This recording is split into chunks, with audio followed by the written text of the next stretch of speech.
नमस्कार, CSK news में आपका स्वागत है दोस्तों। आज दिन भर की जो फटाफट ब्रेकिंग न्यूज़ निकल के आ रही है, एक करके जानेंगे दोस्तों। जम्मू कश्मीर पुलिस सीआरपीएफ पर 24 घंटे में दूसरा आतंकी हमला, सेना ने किया बड़ा ऐलान, 2 जवान शहीद हो चुके हैं, 2 नागरिकों की मौत। जम्मू कश्मीर में अशांति बरतना चाहते हैं आतंकी। दूसरी बड़ी अपडेट, कश्मीर मसले पर यूएन में पाकिस्तान को लगा बड़ा झटका, भारत ने लगाई लथाड़, बहुत हुआ नाटक, बंद करो। तीसरी बड़ी अपडेट, जम्मू कश्मीर में हमने आपको बताया कैसे अटैक हुआ और सेना बड़ा एक्शन लेने की तैयारी कर रही है। इस बीच बड़ी खबर निकल के आ रही है दोस्तों, अमेरिकी रिपोर्ट में बड़ा खुलासा, 2 में से 1 भारतीय अमेरिकी नस्लीय भेदभाव का शिकार हो रहे हैं अमेरिका में। ये बड़ी खबर निकल के आ रही है, जी हाँ, ये भी आपको बताएंगे। और इस बीच खुलासा हुआ है, डासना के मंदिर महंत को मारने की साजिश हुई है, वो भी आपको बताएंगे।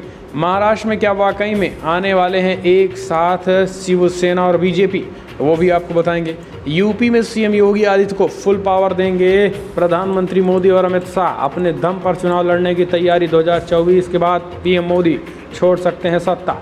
तो एक एक करके खबरें आपको दिन भर के विस्तार से बताएंगे दोस्तों। लेकिन उससे पहले अगर आपने चैनल को अभी तक सब्सक्राइब नहीं किया तो प्लीज़ सब्सक्राइब के लाल बटन दबाकर चैनल को सब्सक्राइब करें।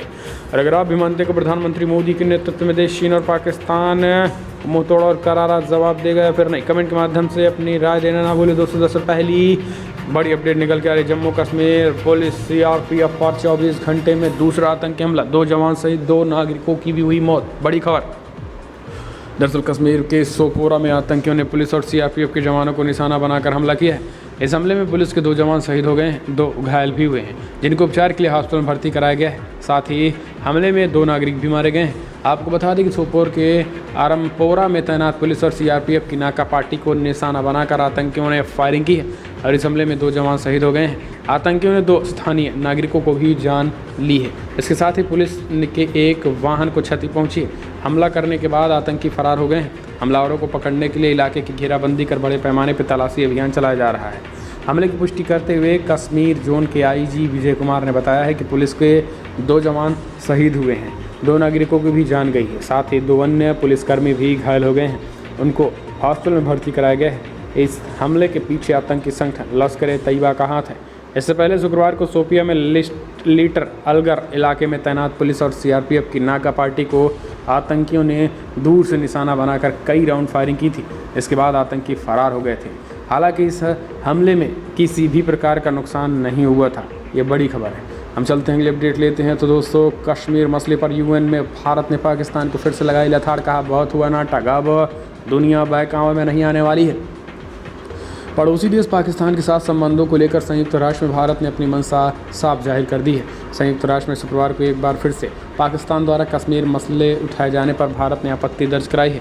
इस्लामाबाद को कड़ी फटकार लगाई है। भारत ने कहा है कि पाकिस्तान के साथ नॉर्मल पड़ोसी संबंध चाहता और मगर ये पाकिस्तान के ऊपर है कि वो बातचीत के लिए आतंक से मुक्त माहौल तैयार करे।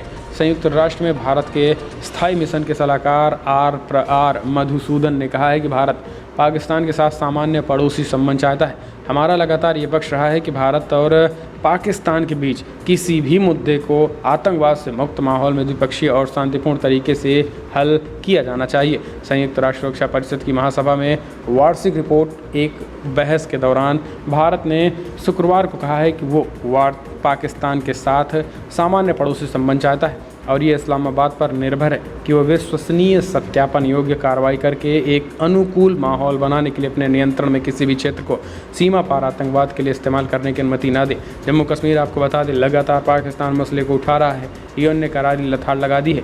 अगली अपडेट लेते हैं। तो दोस्तों, अमेरिकी रिपोर्ट में बड़ा खुलासा, 2 में से 1 भारतीय अमेरिकी नस्लीय भेदभाव का शिकार। जी हाँ, बड़ी खबर आपको बता दें कि एक सर्वे के मुताबिक अमेरिका में रहने वाले हर 2 में से 1 भारतीय अमेरिकी भेदभाव से पीड़ित है। यानी अमेरिका में भी भारतीय अमेरिकी समुदाय को भेदभाव का सामना करना पड़ रहा है। आपको बता दें कि भारतीय अमेरिकी की संख्या अमेरिका की कुल आबादी की 1% से अधिक है। अमेरिका में सभी पंजीकृत मतदाताओं में 1% भी कम है। हालांकि विदेशों में रहने वाले भारतीयों के लिए अमेरिका सर्वाधिक पसंदीदा जगह है। अमेरिका में करीब 40 लाख की बड़ी संख्या में अमेरिकी रहते हैं। दरअसल इस सर्वेक्षण के मुताबिक भारतीय अमेरिकी जो कि अमेरिका में दूसरी सबसे बड़ी अप्रवासी समूह के रूप में है, नियमित रूप से भेदभाव का सामना कर रहे हैं।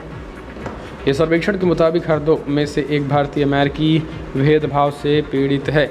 इसके मुताबिक पूर्व राष्ट्रपति डोनाल्ड ट्रंप के कार्यकाल के दौरान पिछले साल हर 2 में से 1 भारतीय अमेरिकी को भेदभाव झेलना पड़ा और नस्लीय आधार पर सबसे ज़्यादा पक्षपात देखा गया। और यह रिपोर्ट भारतीय अमेरिकियों की सामाजिक वास्तविकता 2020 भारतीय अमेरिकी दृष्टिकोण सर्वेक्षण पर आधारित है। अगली अपडेट लेते हैं तो दोस्तों, जम्मू कश्मीर बीच बाजार पुलिस सीआरपीएफ के संयुक्त दस्ते पर लश्कर का आतंकी हमला, 2 पुलिसकर्मी समेत 4 की मौत के मामले में जम्मू कश्मीर पुलिस और सेना ने एक्शन दिखाया है। सेना के एक्शन के बाद अब आतंकियों को ठिकाने लगाने की तैयारी शुरू हो चुकी है। पूरी तरीके से घेर लिया गया और आतंकियों के एनकाउंटर चालू। हम चलते हैं, अगले अपडेट लेते हैं। क्या वाकई महाराष्ट्र में बीजेपी और शिवसेना फिर से बनाएंगे सरकार? केंद्रीय मंत्री ने दिया बड़ा बयान। महाराष्ट्र के मुख्यमंत्री उद्धव ठाकरे को दिल्ली में प्रधानमंत्री नरेंद्र मोदी से मुलाकात के बाद से तरह तरह के कयास लगाए जा रहे हैं। केंद्रीय मंत्री रामदास अठावले के बयान में इन कयासों को हवा देने का काम कर दिया है। रामदास अठावले ने शुक्रवार को एक बड़ा बयान देते हुए कहा है कि पार्टी में पूर्व सहयोगी भाजपा और शिवसेना समेत अन्य दलों की महायुति यानी महागठबंधन सरकार बनाई जा सकती है। अठावले ने कहा है कि फिलहाल इस महायुति में मुख्यमंत्री पद को आधे कार्यकाल के लिए शिवसेना के साथ बांटा जा सकता है। केंद्रीय मंत्री रामदास अठावले ने अपने बयान में कहा है कि फिलहाल इस मुद्दे को लेकर मैंने भाजपा नेता और पूर्व मुख्यमंत्री देवेंद्र फडणवीस से भी चर्चा की और जल्द ही प्रधानमंत्री नरेंद्र मोदी के साथ बैठक में भी इस पर चर्चा की जाएगी। दरअसल रामदास अठावले का यह बयान मुख्यमंत्री उद्धव ठाकरे के दिल्ली में पीएम मोदी से मुलाकात करने के कुछ दिन बाद आया है। अगली अपडेट लेते हैं। रणनीति, दिल्ली से मजबूत होकर लौटे योगी, अब मिशन 2022 और सहयोगियों पर फैसलों का इंतजार। दरअसल दिल्ली दौरे से मुख्यमंत्री योगी आदित्यनाथ मजबूती लेकर लौटे हैं। सियासी कयास उलटफेर की चर्चाएं, प्रदेश की बंटवारे की तैयारी के अटकलों के बीच 2 दिन का उनका ये दौरा पूरी तरीके से फीडबैक देने और आने वाली चुनौतियों से पार पाने की तैयारियों की चर्चाओं पर केंद्रित रहा है। केंद्रीय गृह मंत्री अमित शाह की मुलाकात से लेकर पार्टी के राष्ट्रीय अध्यक्ष जेपी नड्डा तक सभी के साथ भेंट में प्रमुख रूप से मुख्य एजेंडा मिशन 2022 और लक्ष्य 300 पार सीटें ही रहा। केंद्रीय नेतृत्व ने योगी के साथ जरूरी फैसले लेने और उन्हें क्रियान्वित करने के मुद्दे पर चर्चा की है और साथ ही पूरी कार्य योजना समझाने और प्रदेश की तैयारियां समझते हुए जल्द ही फिर बैठक कर फैसलों को अंतिम रूप देने का निर्णय लिया है। केंद्रीय नेतृत्व ने यूपी में फिर फतह की कमान एक तरीके से गृह मंत्री अमित शाह को सौंप दी है। अगली अपडेट लेते हैं दोस्तों, बड़ी खबर निकल के आ रही है। आपको बता दें, पंजाब में बड़ा सियासी गठजोड़, अकाली दल और बसपा ने 25 साल बाद मिलाया हाथ। जी हां, दरअसल कांग्रेस पार्टी की भी बढ़ेगी मुश्किलें, 20 साल बाद लड़ेंगे चुनाव। पंजाब में 2022 में होने वाले विधानसभा चुनाव के मद्देनजर नए सियासी समीकरण और गठजोड़ बनने शुरू हो गए हैं।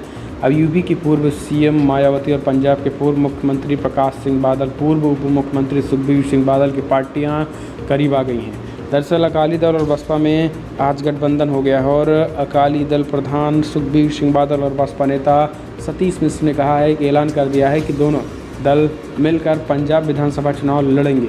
3 कृषि कानूनों को लेकर भारतीय जनता पार्टी से गठबंधन टूटने के बाद शिरोमणि अकाली दल का बहुजन समाज पार्टी बसपा से 25 साल बाद एक साथ आए हुए हैं। आपको बता दें कि यहाँ पत्रकारों से बातचीत में सुखबीर सिंह बादल और सतीश मिश्र ने गठबंधन के बारे में घोषणा की। सुखबीर ने कहा है कि पंजाब विधानसभा चुनाव में कुल 117 सीटों में से 20 पर बसपा चुनाव लड़ेगी और अकाली दल 97 सीटों पर चुनाव मैदान में उतरेगी। ये बड़ी खबर है। और इस अवसर पर बसपा नेता और सांसद सतीश मिश्र ने कहा है कि फिलहाल ये पंजाब की सियासत में एक ऐतिहासिक दिन है जब बसपा और अकाली दल का गठबंधन हुआ है। अगली अपडेट लेते हैं दोस्तों, बड़ी खबर निकल के आ रही है। आपको बता दें, भाजपा का दावा, क्लब हाउस चैट में दिग्विजय बोले आर्टिकल 370 बहाल कर देंगे सत्ता में आने के बाद। फारूक अब्दुल्ला ने कहा शुक्रिया। जी हाँ, दिग्विजय सिंह अपने विवादित बयानों को लेकर हमेशा चर्चा में रहते हैं और इस बार वो जम्मू कश्मीर पर बयान देकर विवादों में घिर गए हैं। ऐसे में भाजपा ने उन पर हमला करना शुरू कर दिया है। भाजपा का दावा है कि दिग्विजय सिंह ने क्लब हाउस पर चैट के दौरान कांग्रेस के सत्ता में आने पर जम्मू कश्मीर में आर्टिकल 370 पर पुनर्विचार करने को कहा है। सोशल मीडिया पर यह मुद्दा गर्म है। भाजपा प्रवक्ता संबित पात्रा ने पूछा है कि क्या कांग्रेस पार्टी का भी इस मुद्दे पर यही स्टैंड है। राहुल गांधी को जल्द से जल्द ये स्पष्ट करना चाहिए। हालांकि दिग्विजय सिंह या फिर कांग्रेस की ओर से इस बारे में अभी तक कोई प्रतिक्रिया नहीं आई है। नेशनल कॉन्फ्रेंस के प्रमुख फारूक अब्दुल्ला ने उन्हें इस मुद्दे को उठाने के लिए शुक्रिया कहा है। दिग्विजय सिंह के क्लब हाउस चैट पर टिप्पणी करते हुए नेशनल कॉन्फ्रेंस के प्रमुख फारूक अब्दुल्ला ने कहा है कि मैं दिग्विजय सिंह का बहुत आभारी हों और इस तरीके के बयान ठीक नहीं है। तो कांग्रेस पार्टी का ये स्टैंड पहले से ही रहा है, वो पहले ही कहती है कि सत्ता में आने के बाद इस तरीके के काम होंगे और यही कारण है कि जनता उनको सत्ता में ला नहीं रही और ना ही कभी लाएगी। अगली अपडेट, जितिन प्रसाद ज्योतिरादित्य सिंधिया के बाद सचिन पायलट का नंबर भाजपा में जाने का। जी हाँ, कांग्रेस हाईकमान से मिलेंगे आज। दरअसल कांग्रेस के चर्चित नेता और राजस्थान कांग्रेस के अध्यक्ष सचिन पायलट पिछले काफ़ी समय से नाराज चल रहे हैं। इसी बीच उनके पार्टी छोड़ने को लेकर भी कई बार अटकलें लग चुके हैं। एक बार फिर ऐसे ही अफवाहों को बाजार गर्म हुआ है। इस बीच सचिन पायलट दिल्ली पहुंच चुके हैं और उनकी पार्टी के अंतरिम अध्यक्ष सोनिया गांधी से मुलाकात भी हुई हो सकती है। पिछले साल अशोक गहलोत सरकार से बगावत करने वाले पायलट की मांगें अभी पूरी नहीं हुई हैं। इससे पहले ज्योतिरादित्य सिंधिया और हाल ही में जितिन प्रसाद के कांग्रेस छोड़कर भाजपा में जाने के मद्देनज़र कांग्रेस पायलट को पार्टी में रोकने की भरपूर कोशिश करेगी। राजस्थान कांग्रेस अध्यक्ष गोविंद सिंह ने जब पायलट और गहलोत के बीच चल रहे टक्कर के बारे में टकराव के बारे में पूछा गया तो उन्होंने कहा है कि सचिन पायलट कांग्रेस के वरिष्ठ नेता और पार्टी को कोई टकराव नहीं है। तो दोस्तों, फिलहाल आज दिन भर की फटाफट ब्रेकिंग न्यूज़ में इतना ही। लेकिन अगर आपको वीडियो पसंद आए तो लाइक करें, शेयर करें, कमेंट के माध्यम से अपनी राय देना ना भूलें। इस वीडियो में इतना ही। जय हिंद, जय भारत।